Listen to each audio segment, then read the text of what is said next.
So welcome everybody. Today I'm going to be presenting a demonstration of doing pre- and post-production work on the Graham cluster. So just as an introduction of where this sits within the other documentation and the other seminars and training events that we do, this demonstration is something that I always sort of want to present at the end of our weekly intro to using Sharcnet systems, but we can never get around to it. The other thing that this fits into is recent general interest webinars that talked about the VDI node, as well as optimizing some Octave scripts to do parallel processing. This is also a truncated version of a day-long workshop that I'll be presenting at the Compute Ontario Summer School at McMaster this year. So in a nutshell, what this presentation talks about is, although we do the majority of the production work on these clusters by submitting jobs to the scheduler and then they run on compute nodes whenever they become available, we know that research requires a lot of pre- and post-production work.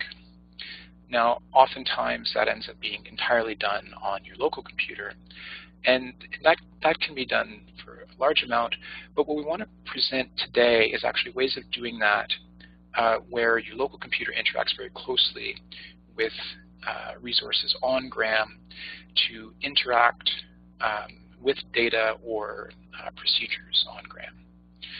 So specifically what we'll be talking about today is an overview, first of all, of using local software on my laptop with remote files on the Graham cluster via an sshfs link. So the specific things that I'll be demonstrating with that are doing data management using ML Diff Viewer. So mounting a remote drive, the Scratch drive on Graham, and then looking at my local data compared to what is on Scratch, and then using a Diff Viewer to do the data management while I'm working interactively with files, both code and data in both locations. And then I'll also start an Octave development environment locally, but running tools that are in my Scratch directory on the system. So this way I can use local tools that I like for doing development, but I'm actually working with files on the remote system. The next thing that I'll display is interacting with data from the Graham VDI node. So I'll demonstrate logging into the Graham VDI with interactive display, and then using the Octave IDE on the system from the VDI node at Graham. So I'll be doing the exact same process that I was doing on my local machine, but now doing it interactively, doing visualizations and using the development environment of Octave on the VDI node at Graham, and then accessing the Scratch file system right there.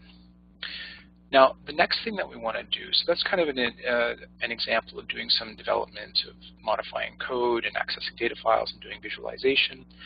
But the next thing that I want to demonstrate in terms of the pre-production work is then doing performance profiling on that code. Now, doing performance profiling from either my local machine with remote mount or the VDI node accessing the Scratch isn't the same as actually profiling the code from an actual compute node. So that level, what we'll do is we'll actually start an interactive job through the scheduler, log into a compute node, and then use Octave from the command line to profile the code as it would run as a job dispatched from the scheduler. So this is sort of an entire trajectory of what would happen both before and after submitting production work. So we're doing the file management between the local and the remote. We're testing that the installation of the tools works properly from either the VDI node or a compute node. We're optimizing the performance on the actual compute node that the jobs will be dispatched to. And then we can do more visualization of the output. Following that, we'll go back over data management and the Diff Viewer, and then we'll go through shutting everything down. So let's just get started. The actual trajectory that I'll walk through, I have slides of this. So this is a display of what I'll be demoing in terms of the sshfs scratch mount and then the local meld Diff Viewer. So we see here this top terminal. I'm on my local machine. I go to my demo folder. There's a couple of folders inside of there, including a scratch mount directory that's empty. I call sshfs, give the path to the folder that I want to mount, and then the target and destination where I want to mount that directory. Now once that's mounted, I then meld my pre-post folder and then compare it to the scratch mount. Now in this one, I've logged into Graham, and in the login node, I've changed directory into the scratch folder where that folder is with the demonstration tools and data files. And then I see here, this is the meld Diff Viewer, where on the left I have my local directory called pre-post, and then on the right I have my scratch mount, which contains the same files. I can compare them back and forth. And then here we see that there's a data file that exists in Scratch that doesn't exist locally. But then I can work on the data management and then look at differences between those files. So that's the first step in terms of data management using local tools and a remote mount.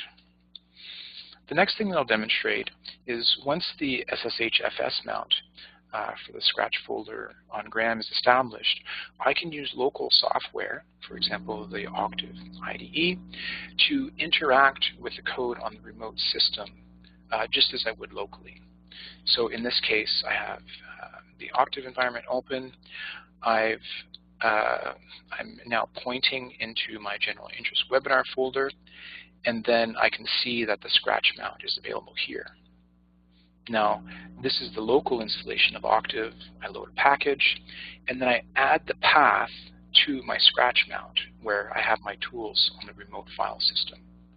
And then what I can do is I can edit certain functions, and then this is now using my local development environment to modify files that are on the cluster where I want to be working. Now, from this using the development environment on my local machine to be modifying files on a remote file system, I can then go the next step and actually log into a Graham VDI node, GRA-VDI, and do remote Octave interactive development. So we see here on my local machine, I call the VNC viewer and enter the Graham VDI, computecanada.ca. That brings up the Tiger VNC window where I can load modules like Nix here and then start Octave, which will open the entire development environment interactively. I can do all the same things I was doing locally. So we see here I do a package load, the packages I need, I add the path to the tools I want, and then I start running them. And then we can see here I can edit the exact same file in the editing environment, but I can also be generating the visualizations for the data that I want to be analyzing in post-production. Now, in this case, using the Graham VDI, we can do some file editing using the interactive tools, but the actual running of the code is better handled on a compute node. So the next step is logging into Graham and then starting an interactive job where my terminal goes to one of the compute nodes that are used in the production job runs. But now I load Octave interactively just using the command line. In this case, I call salloc on the system, run for 3 hours, and whatever resources I want to have in that instance to be testing or profiling the performance. I can load the same modules, and then I can start Octave and run it from the command line on a specific compute node that are, is the same nodes that I have access to whenever I'm running production jobs through the scheduler entirely. Now, once we have an interactive job running, we can start up other terminals on my local machine, log into Gram, and then SSH directly to the nodes that I have access to where the running jobs are. And I can do things like run top to monitor those procedures. So what I'll do now is I'll start doing the demonstration where I create these mounts and start these programs.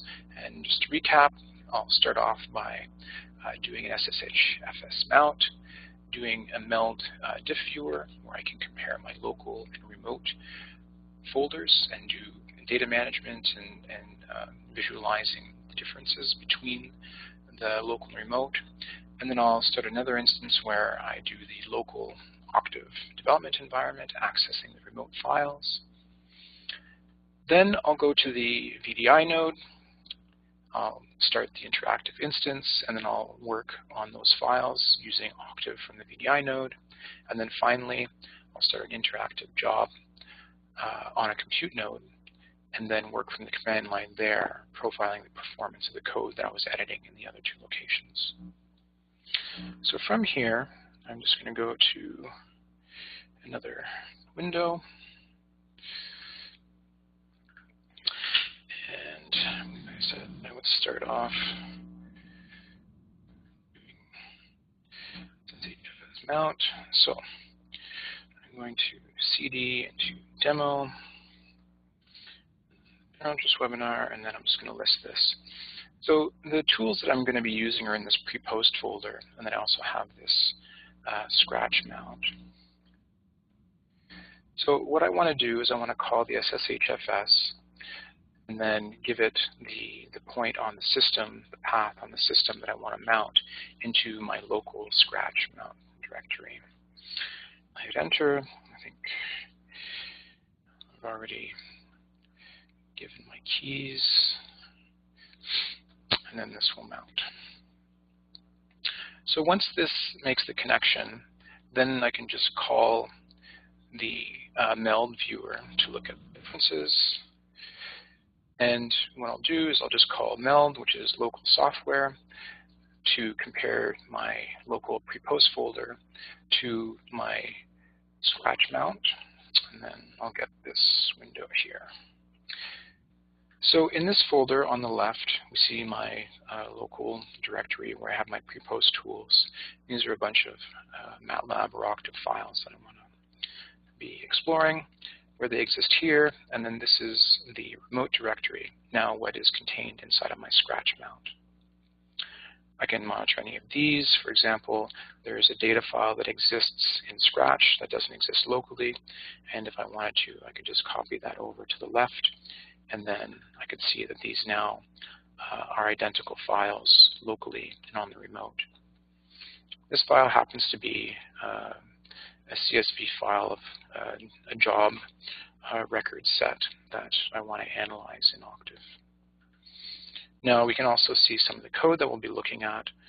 For example, this dir to sec function we're going to be making changes to on the remote while we're doing the profiling of performance. But at this point, they're both identical. So this is a very handy way of doing interactive data management, particularly while you're doing performance optimization and changing code both locally and remotely, trying to get it optimized for the specific hardware that's going to be executing on. So the next thing that I'm going to do is I'm going to change to another window, and then I'm going to start a new terminal here.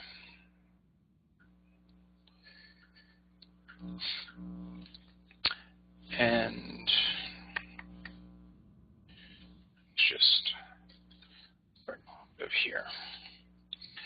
So I have Octave open here, and what I'm going to do is I'm just going to navigate to my general interest webinar for today, and I see here that the scratch mount directory is there, and I can see what's inside that scratch mount directory.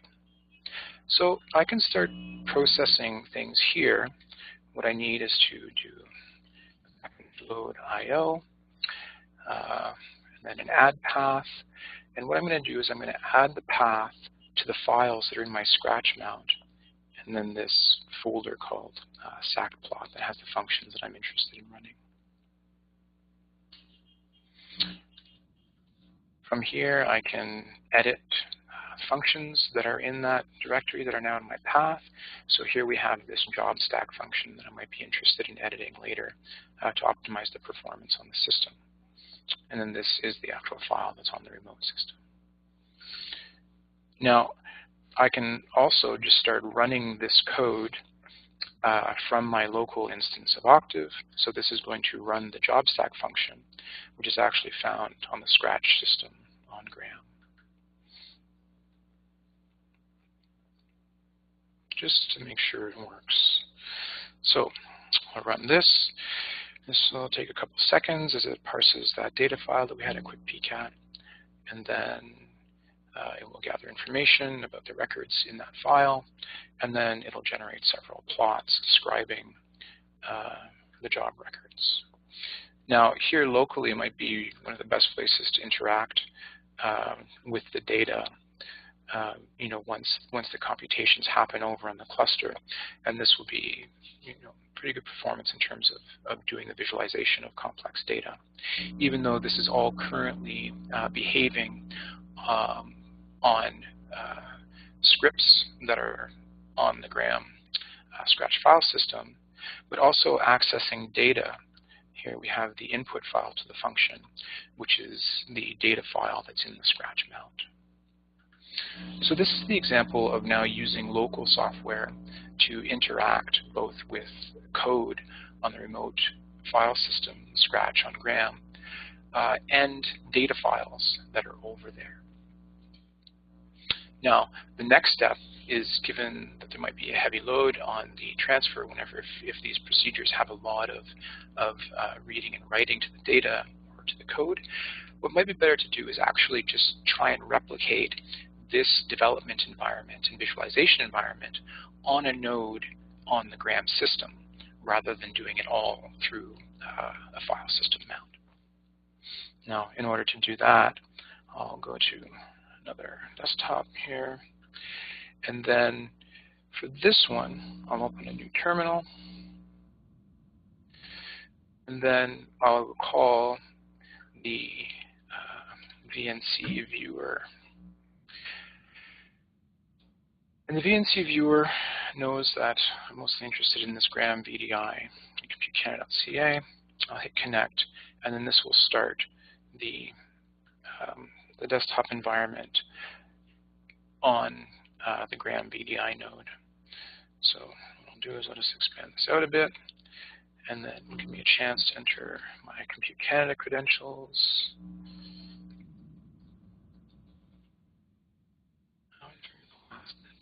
There it is. Okay.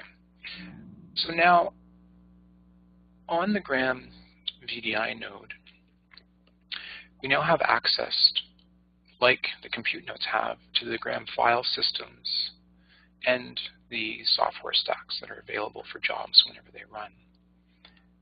Now, the Graham VDI nodes are intended for doing visualization, so the computation isn't the best place to be doing performance profiling. But in terms of interacting with the data for visualization, this is better than doing a X11 forwarding to an interactive job. So once I'm here, I just open a terminal, and then do a module load, and then we'll open the Nix package, where I've installed Octave to behave the way I want it to. And then from here, I just have to do Octave. And then this will be a replication of the environment that I was using locally to run the code that I just did. So what I can do now is I can replicate exactly what I did locally, except now I don't have to access the data through a mount. I can go directly to Scratch, JShard, and then it's in something like demo and pre-post. So now my development environment is pointed right directly at Scratch from the VDI node on Gram, where I can access Scratch from the root. Now I have Octave, the Nix install of Octave working a lot like it was in my local directory, and I've already installed the packages, so I can do package load IO like I did before. I can do add the path now to the SAC plot that has the tools that I'm interested in, so those tools will be available for me, and then I can do the same thing where I want to look at editing the job stack function, which shows up here, and then I can use this interactive development environment to manage that. Now, that being said, I can also run the jobs here, run the job stack function, and now accessing the data file without having to go through the mount, but just directly from the node with its access pointed to Scratch. Hit enter, this will parse for a while, and then it'll build the figures, and we'll be able to do all the visualization here. So right now what's happening is it's going through and parsing all this job, and this is the section right here where we might actually want to submit all those parsing functions as jobs or a form of batching to compute nodes. Now, once I have these, I can do the interactive visualization, and we can see that the VDI node is really quite responsive for doing things like this. I can expand this out, and then I can zoom in on these sort of complex figures of, something like 7,000 objects, and then I can zoom into these figures to do more analysis, work interactively with it, and this is right from a node on Gram, accessing code and data on the Scratch file system. Now, the next part of the whole production of doing high-performance computing on these systems is then the process, the actual calculations that we're doing. We want to make sure that we get them running optimally. Now, what we like doing is, is using some kind of profiler to check, where to focus our attention on getting code to run more efficiently. Now, we can actually run the Octave profiler here directly, but optimizing either, on my local machine or optimizing on the VDI node wouldn't reflect the actual performance gains, really, that we want to focus on the compute nodes. So the final step that we would do in terms of the pre-production part of this is now go to a specific compute node, start the command line environment of this, and then I can come back and forth to the VDI node, make modifications to the code, and then check the profiling on the compute node where I have an interactive job running. So this step, I'll go to another new window, start another terminal, and then in this one I will log into Gram.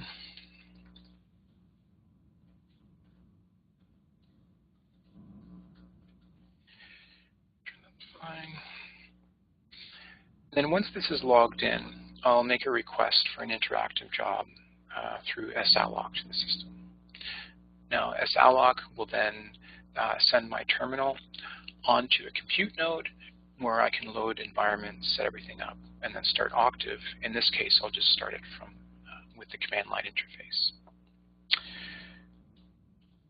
So we have my function here for starting an interactive job. I'm going to request 3 hours under my account and then 8 gigs of memory to run here. Default to single core. I'll put that request in. It's pending, and it starts nice and quick. And here we see now that I've gone from the login node onto a specific compute node called Gram 130. Now, once I have an interactive job, I can start a new terminal.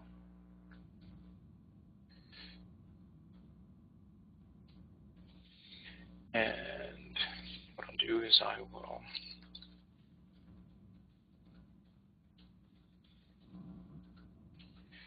log back into Gram in a new terminal. And then in this terminal,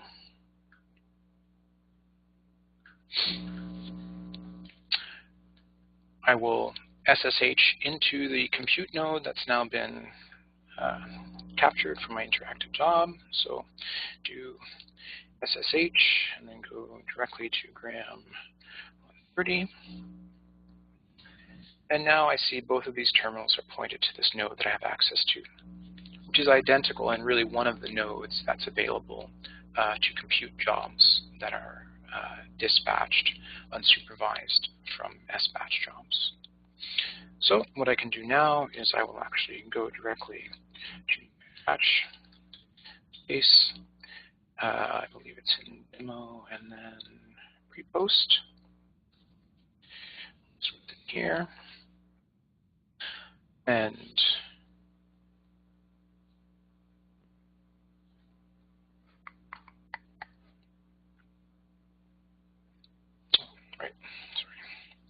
so I see that I have my data file and then my scratchblock folder.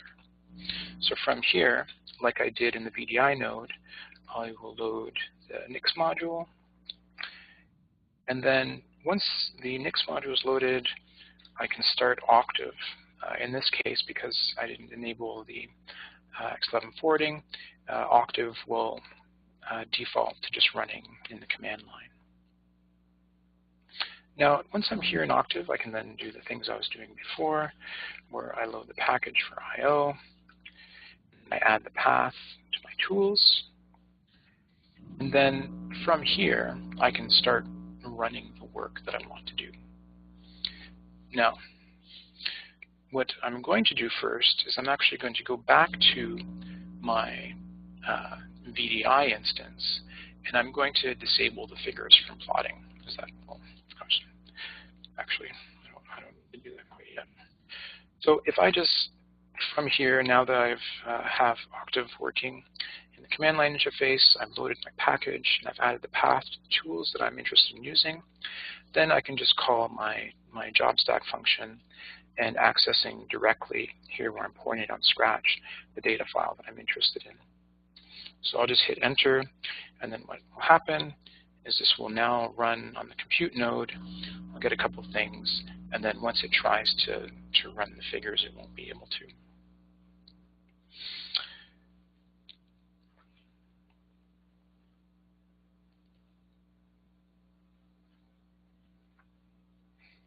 Wow, it actually does try and do it. This is great.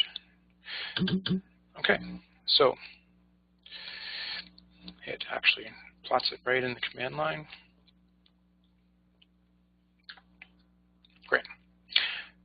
Okay, so that ran. Now what I'm going to do is I'm going to now go back to the VDI, and I'm going to modify the editor to try and capture where things were taking the longest. So the first thing that I'm going to do is I'm going to go into my job stack and then just set a switch to turn the figures off here. Okay. So working with the development environment from the VDI node, I just made a modification, saved it, go back to my compute node, and then I will run the function again.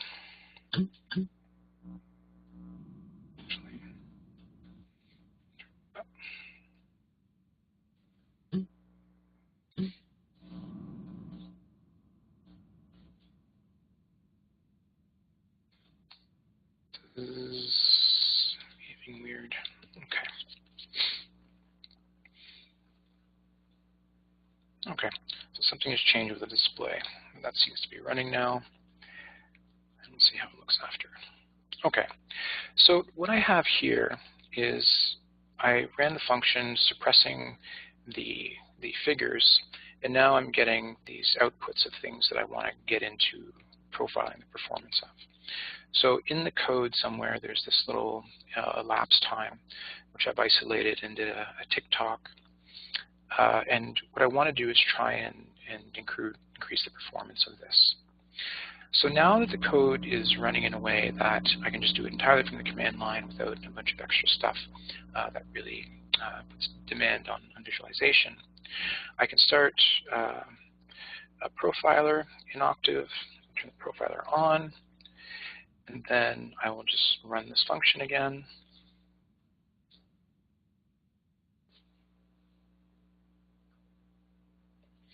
Now, with the profiler, what I can do is, rather than just getting the elapsed time of a particular part of the function, I can now start exploring what part of the code I should really focus on. So if I do prof show, this will give me an idea of where it's spending all of its time. So the code is spending all its time in JobStack, and particularly spending time doing a bunch of these string to number conversions. And it's really the number of calls to string to num that are causing the problem. Now I can try and dig farther into where that's happening. So if I do something like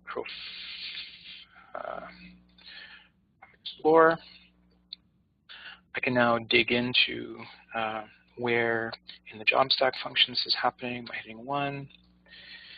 And then we see that the top function that's spending all this time doing the string to number conversions is this saccount duration to second conversion.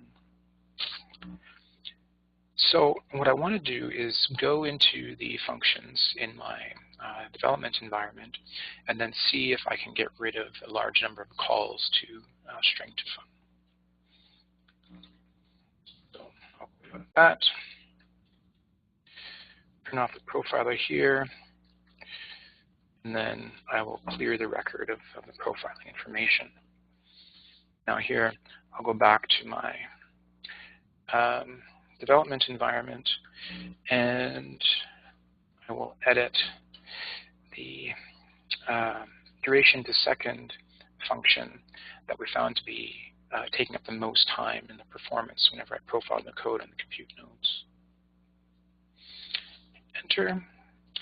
And then what I have in this is basically two ways of going through a list of date timestamps, either looping through and then doing string to num conversion on each instance in a bunch of calls, and there's a whole bunch of string to nums here, or go through a process like what was explored by Bala in the last General Purpose webinar, where we do a cell function array and then perform a string conversion on all the instances of its stray in a single call. So rather than looping through all of these job records doing string to num conversions in a very explicit way, we would reduce it down to one call. So what I'm going to do is I'm just going to go through this and change the commenting.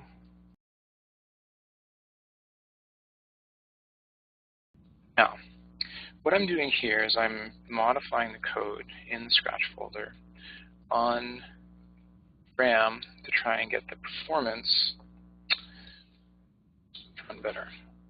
Now, this changing between looping through all the instances and converting strings to numbers, where we've identified was the bottleneck of the performance of the compute node, changing it over to performing a cell function is one of a major source of optimization in these interpreted languages, because really these interpreted languages spend a lot of their time running the interpreter within each iteration of the loop every time that these basic functions are called.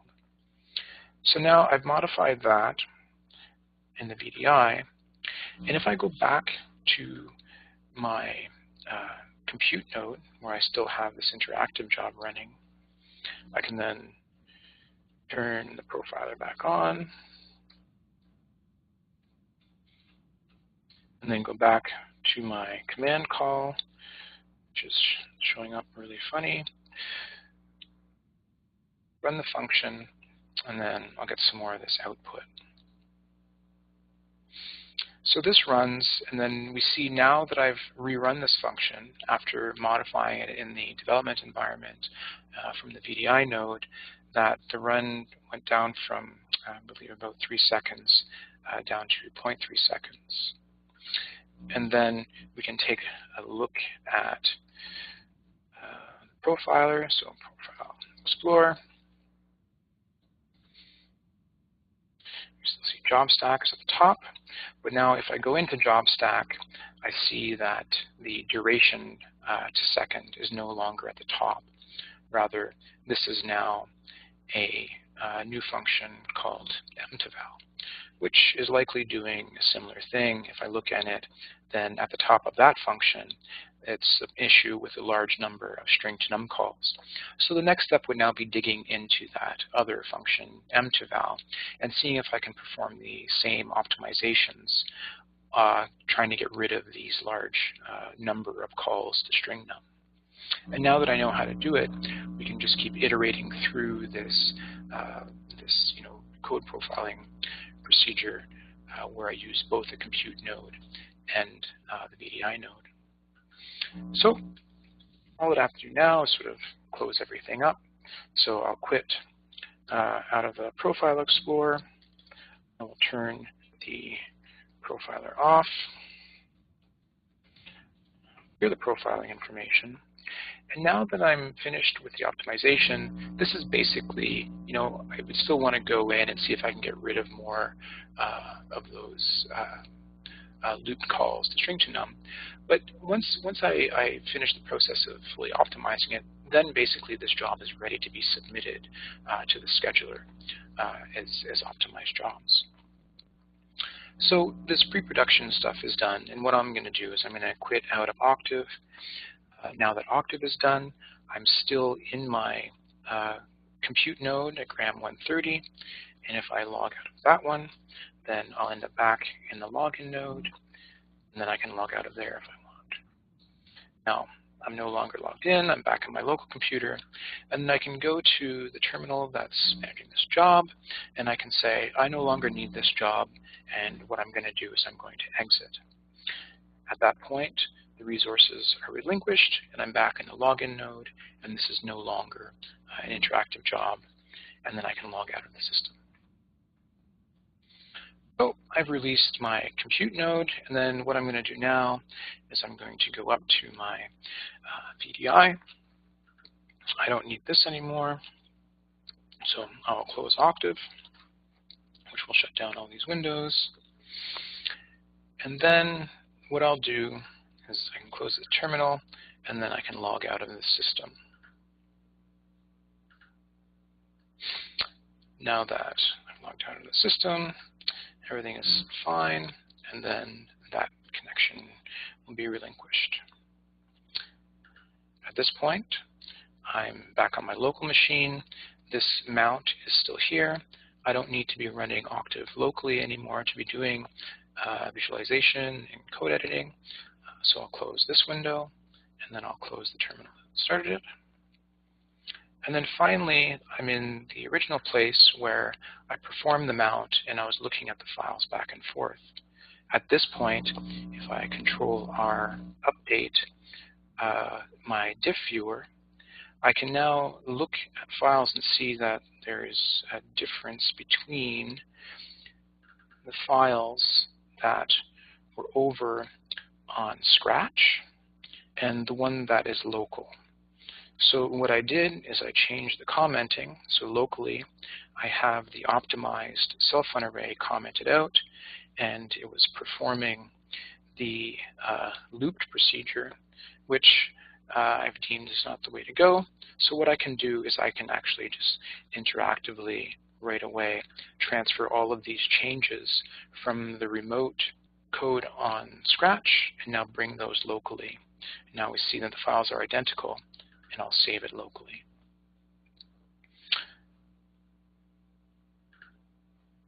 And then everything is up to date.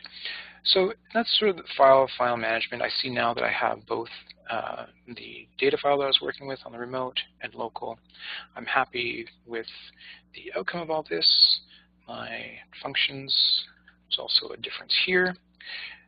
And the only difference that's here is whenever I turned off the plotting switch. Now this one I'm interested in keeping the plotting on locally, so I'll leave that one the way it is. Once I'm done and happy with the data management following the profiling, Then I can just close this, and then I can turn off, I can unmount the drive by calling user mount, unmount the scratch mount. And then if I list the scratch mount, I see that it's empty. And then I can close this directory. And that's really the full trajectory of mounting a drive using local software to interact with the data, then going to the VDI node at Graham, interacting with the same code and data to do visualization and interactive IDE development, and then going to the compute node and really testing the performance on the specific hardware that we want to be running the production work. So documentation for using the local software with remote file systems via SSH, you can just go to the sshfs GitHub repository. As it turns out, there isn't Compute Canada documentation for this in the wiki yet, but for an overview of the file storage and basically where to find the information on the Compute Canada file systems, go to the Storage and File Management wiki at Compute Canada. Interacting with data from the Graham Virtual Display Infrastructure node, there's documentation at Compute Canada wiki. If you search for VNC, this will give you the entire trajectory of installing Tiger VNC locally, going into that Graham VDI node, using the NIX packages to install software, and then working interactively with different packages. Then for interactively profiling code, performance from a compute node, you can see the running jobs wiki at computecanada.ca. So this page is really the hub for all of the Slurm scheduler interactions. This is where it goes over submitting production jobs to be dispatched unsupervised onto the compute nodes, but there's also a heading there for doing the interactive jobs through the call to salloc. So you can get general information about the Graham systems at Compute Canada Wiki at Graham. And of course, getting help with any of these topics, you can email support at computecanada.ca. And these sort of topics of usage that's beyond actual production work of jobs is very important to staff in Compute Canada to help and make sure that production work is as optimized as possible, and relieving the boundaries of doing performance evaluation on those systems is a high priority to us. So these tickets are very welcome in terms of helping research groups with their procedures for optimizing code on these systems. And things to consider moving forward. So of course, we have these codes that are local. We are using them on different compute clusters, and really what we want to have is a central place where that where the version is up to date and tracked. So definitely the git.sharcnet.ca. This is the actual repository for the tools that I was working on today, the SAC and plot tools. Another way forward, and we went over profiling the system on a compute node, and while we have different terminals logged into that compute node that we're running an interactive job on, we can open things like another terminal that's running top, and we can monitor how memory is working. But another thing moving forward that we would like to demonstrate more closely and provide tools for is something like the Remora Slurm job monitoring tool. Now, Remora, I've put the GitHub link here, is a tool that you can use whenever you submit jobs to the scheduler. You can get your job to run inside of a Remora process. And what Remora does is it tracks the resources that are being used at specific intervals while the job ends up running as it normally would on the system. Now, what that does is, rather than the profiling that we were doing in terms of interacting on the compute node, we could actually dispatch production jobs wrapped in Remora, and then we could see in a fine-grained way what kind of memory it was using over time, and what the CPU utilization was over time, things like this. And then finally, if your post-production or pre-production involves very large data transfers and managing different archiving and things like this, we recommend using the Globus data transfer portal, and the link is here. This allows you to make endpoints either on file systems, on the compute clusters, or creating your own local endpoints so you can transfer data locally to remotely. And that's everything I want to go over for today. So thank you very much for your attention.